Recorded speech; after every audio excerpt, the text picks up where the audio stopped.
Tournons-nous vers Hélène Gatone, votre vétérinaire, qui à chaque fois identifie les races locales, loco-régionales. Et là, on a une chouette biquette. On a une belle chèvre et justement, Michel, je me pose la question. Si vous avez acquis un jour une bergerie, Oui. c'est peut-être que vous avez au fond de vous une vocation de devenir éleveur. Voilà, j'ai du mal. En tout cas, eh bien aujourd'hui, c'est deux femmes que je vais vous présenter, qui ont toutes les deux justement fait le choix de quitter leur vie citadine pour se lancer dans l'élevage de chèvres. Alors nous allons rencontrer pour la première, elle s'appelle Marielle, elle élève des chèvres du Rove à Mouriès, et les chèvres du Rove, c'est vraiment une race typiquement locale. Et ensuite, eh bien nous découvrirons l'histoire de Sandrine. C'est dans ce cadre idyllique, au pied des vignes et des oliveraies, que Marielle élève une centaine de chèvres du Rove. Une race rustique avec un sacré caractère.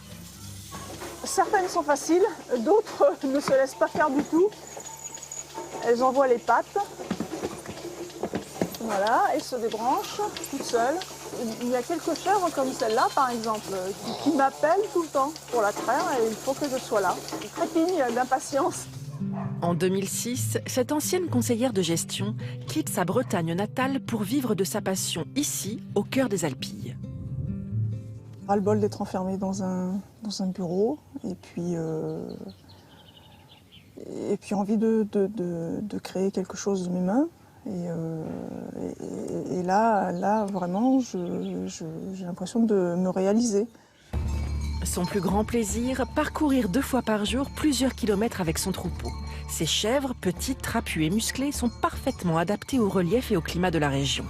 Et leur appétit pour les jeunes arbrisseaux représente un véritable atout. Elles ont un rôle de lutte contre les incendies, de DFCI.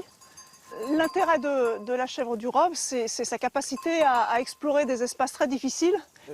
Moi, ma présence ici, c'est justement de pouvoir lutter contre les incendies. Marielle pratique le pastoralisme. Elle tient compte des cycles saisonniers et des contraintes climatiques. Les chèvres sont déplacées pour laisser à la végétation le temps de repousser. Les chèvres sont heureuses ici, hein, vraiment. Hein.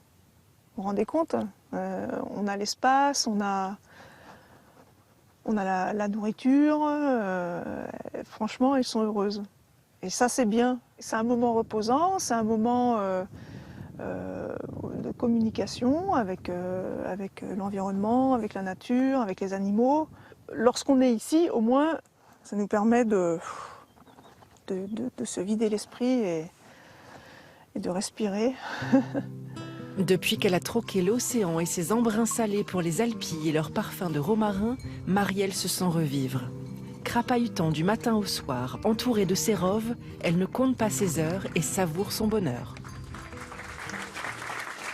Alors on va voir, Michel, si vous avez une vocation d'éleveur au milieu de ces petites chèvres. Je ne sais pas, mais en tout cas, elles sont charmantes. Elles sont charmantes. Eh bien, ces chèvres appartiennent à Sandrine. Et Sandrine, elle aussi, un jour, a décidé de tout quitter, de plaquer votre métier d'institutrice pour devenir éleveuse de chèvres. Et pas n'importe quelle chèvre, car je suppose que vous avez remarqué qu'elles ont une particularité quand même, ces chèvres, Michel.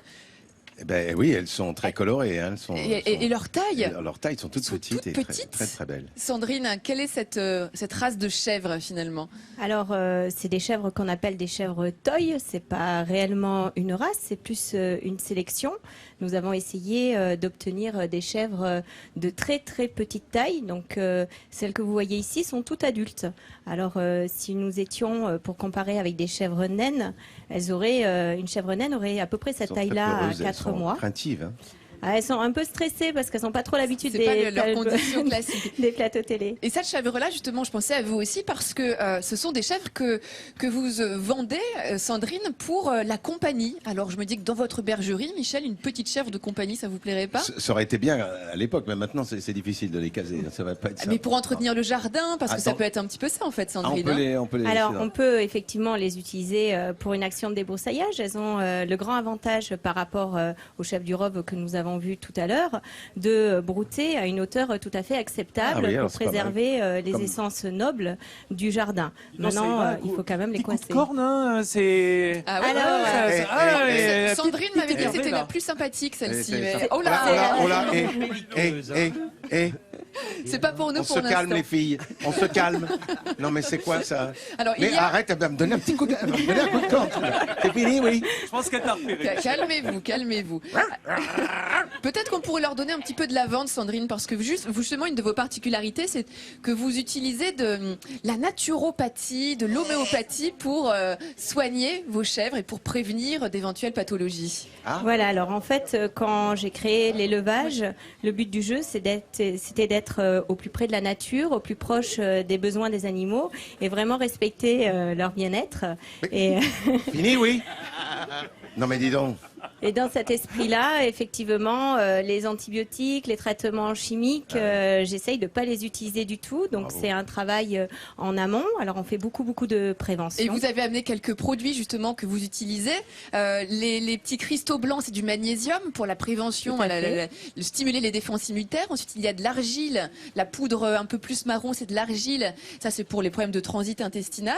Voilà, Ah, très l'argile en fait est en libre utilisation par les chèvres en découpelle. Il faut savoir que dans quand elles sont à l'état naturel, elles vont aller manger un petit peu de terre et l'argile va permettre d'éviter des problèmes de transit, notamment l'hiver quand on a beaucoup d'humidité. Et du charbon et du vinaigre dans l'eau des abreuvoirs. Une belle démarche, hein, n'est-ce pas, Michel, que nous propose Sandrine, qui s'est reconvertie en tant qu'éleveuse auprès de ces chèvres toy. Merci. Bravo. Sandrine. Merci beaucoup, Sandrine. Merci, Hélène. On vient de